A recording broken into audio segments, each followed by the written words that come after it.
morning, student. Welcome once again to the virtual class of MGGS Vaishali Nagar, Ajmer. Today, we'll start with the lesson Kathmandu by Vikram Seth. It's an extract from Haven Lake. This lesson is prescribed in your textbook Beehive. Vikram Seth. He's an Indian poet, novelist, travel writer, librettist, children's writer, biographer, and memoirist. He won the W.H. Smith Literary Award and the Commonwealth Writers' Prize for his novel A Suitable Boy. That is his most popular novel. His travelogue from Haven Lake travels through Xinjiang and Tibet won the Thomas Cook Travel Book Award. And from this book, the lesson prescribed to us, that is Kathmandu, it is an extract from this travelogue. So we'll start with the lesson now. The lesson is Kathmandu. As we all know, Kathmandu is the capital city of Nepal, our neighboring country. So now start with the text. I get a cheap room in the center of town and sleep for hours.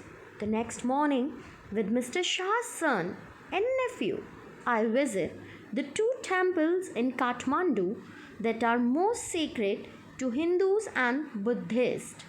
Here, the writer is narrating us his experiences during his trip to Nepal and Kathmandu. Here in this picture, you can see the two famous temples in Kathmandu. The first famous temple is Pashupatinath. At Pashupatinath, outside which a sign proclaims entrance for the Hindus only, there is an atmosphere of febrile confusion. You can very well see the picture over here that there is a board in which it is written that only Hindus are allowed to enter in the temple. There is a lot of people over there. A very much crowd can be seen outside the temple.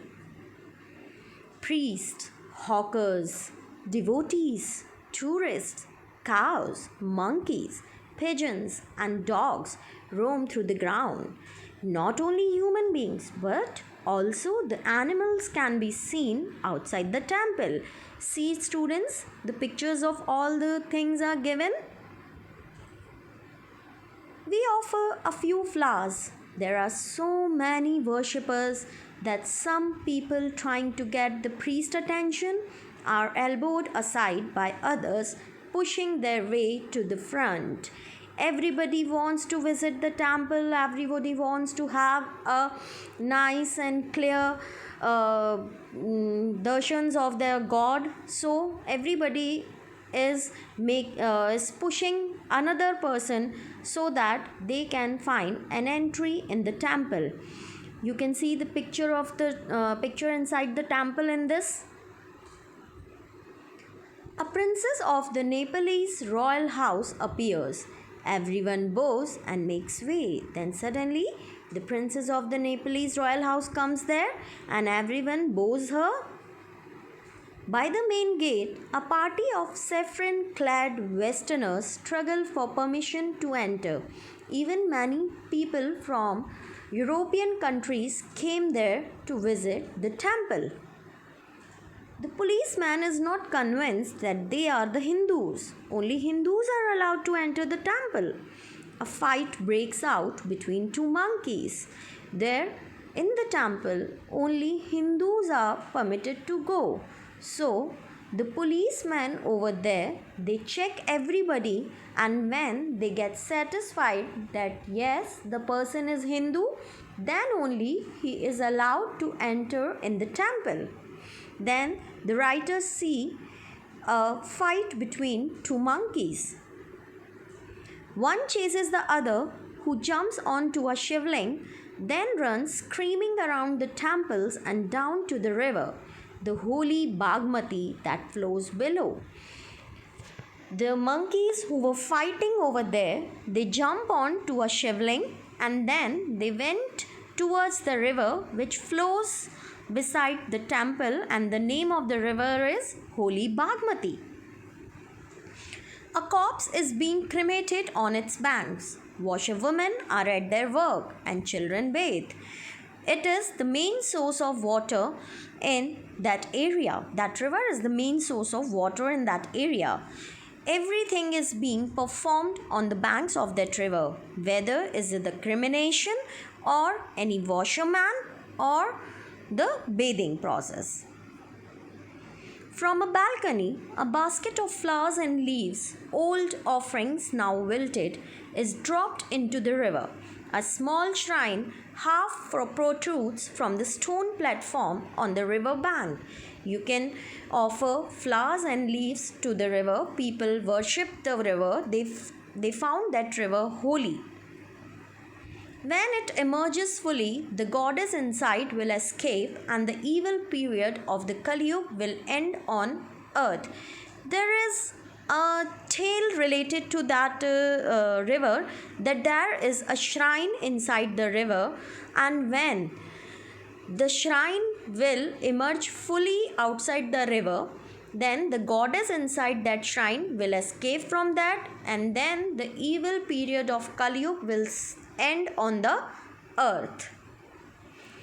At the Bodhnath Stupa, the Buddhist shrine of Kathmandu, there is, in contrast, a sense of stillness. Its immense white dome is ringed by a road. Now, this is the second famous temple at Kathmandu. It is a Bodhnath Stupa. Everything is very calm over there, not like Pashupatinath, where there is lot of hustle and bustle. Small shop stands on its outer edge. Many of these are owned by Tibetan immigrants. Felt bags, Tibetan prints and silver jewelry can be bought here. You can see the pictures of the market over there. There are no crowds. This is a heaven of quietness in the busy streets around. This temple is full of calmness, full of sereneness. You can feel the peace over there. Kathmandu is vivid, mercenary, religious, with small shrines to flower, adorned deities along the narrowest and busiest streets. You can see inside the temples. You can see the pictures which has been taken inside the temple and even the outside the temple. With fruit sellers, flute sellers, hawkers of postcards, shops selling Western cosmetic, film rolls and chocolate, or copper utensils and Nepalese antiques. You can see in the pictures that what kind of shops and vendors are there in the market. You can see the fruit sellers, the flute sellers also, the copper utensils. Film songs blare out from the radios. Car horns sound.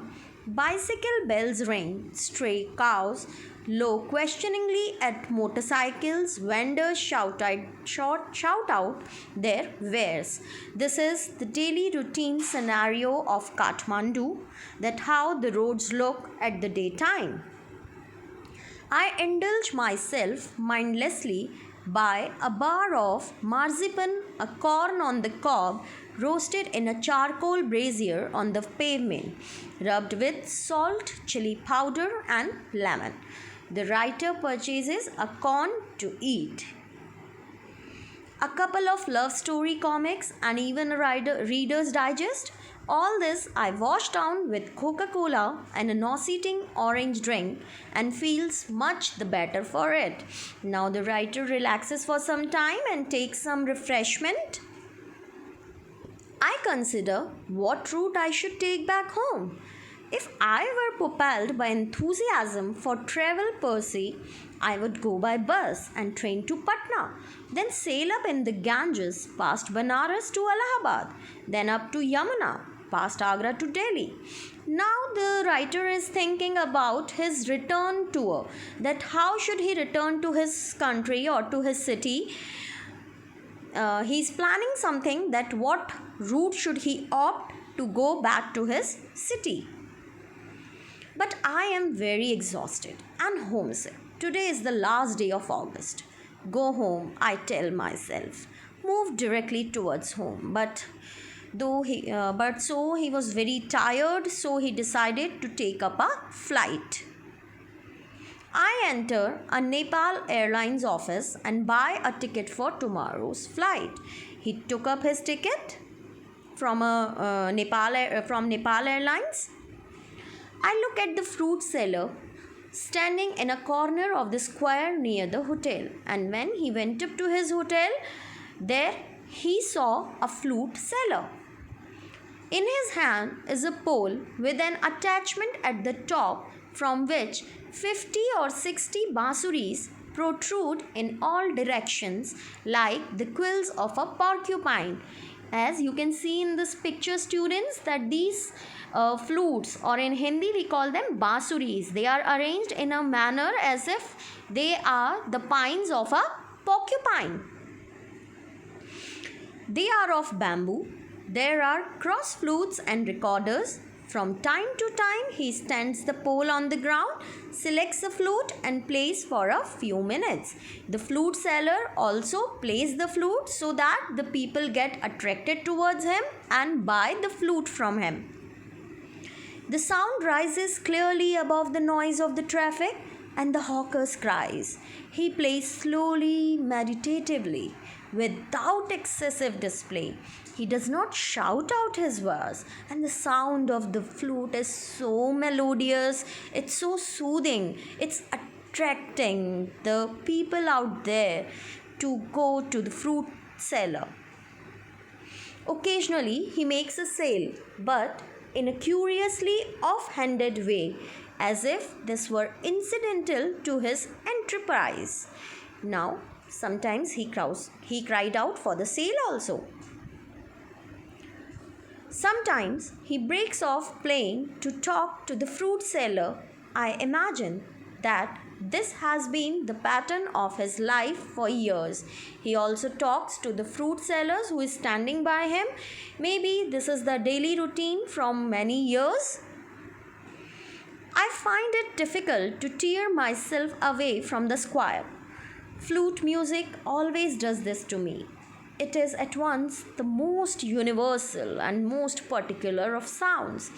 The writer likes the sound of the flute very much. He does not want to go away from there. There is no culture that does not have its flute.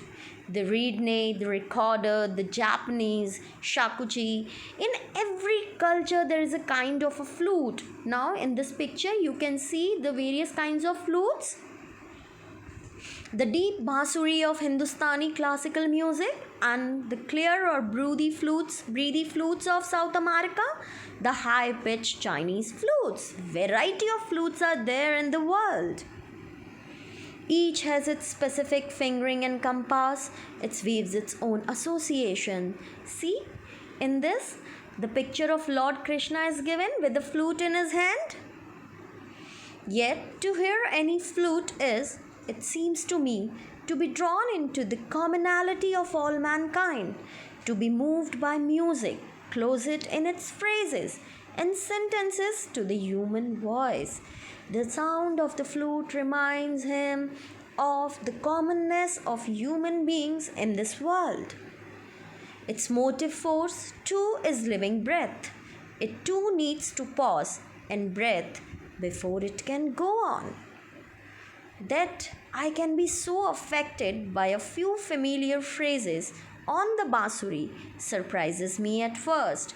The sound of the bansuri or the flute reminds of many things to the to the writer. For on the previous occasions that I have returned home after a long absence abroad, now he started missing his home. I have hardly noticed such details and certainly have not invested them with the significance I now do. Now he look at each and everything with very minutely, with each and every detail keeping in his mind. So students, this is all for today. That is the lesson in which the writer has described his experiences when he travels to Kathmandu. When he traveled to Kathmandu. Kathmandu is a very beautiful place, very popular, especially for the two temples which we have read about in the chapter. Now, for you, there is an homework. There are certain questions which you have to answer by going through this chapter again and again. So, have a look at the questions. First of all, there are certain questions for which you have to give the answers in one or two words or lines. The first question is, name the two temples the author visited in Kathmandu. You have to give the names of the two temples, okay? Now the second question. The writer says, all this I washed down with Coca-Cola. What does all this refer to? That what all refreshment does the writer had? Now the question number third. What does Vikram Seth compare to the quills of a porcupine? What the thing he has compared with the quills of the porcupine? You have to name that thing, okay? Now the last question. Name five kinds of flutes. You have to give the names of the 5 kinds of flutes which has been given in the chapter. So this is your first part of question answer, where you have to give the answers in 1 or 2 words or lines. Now the next set of questions. Now in this set you have to answer the question in a short paragraph. There are only two questions. First one is, what difference does the author note between the flute seller and the other hawkers? That what is the major difference which he had found between the flute seller and the other hawkers? You have to mention that difference, okay? Now the second question. What is the belief at Pashupatinath about the end of Kali Yuga? That what is that short folk story related with the temple of Pashupatinath? That when will this Kali Yuga will end? You have to mention that story. So students, that's all for today. Stay home, stay safe.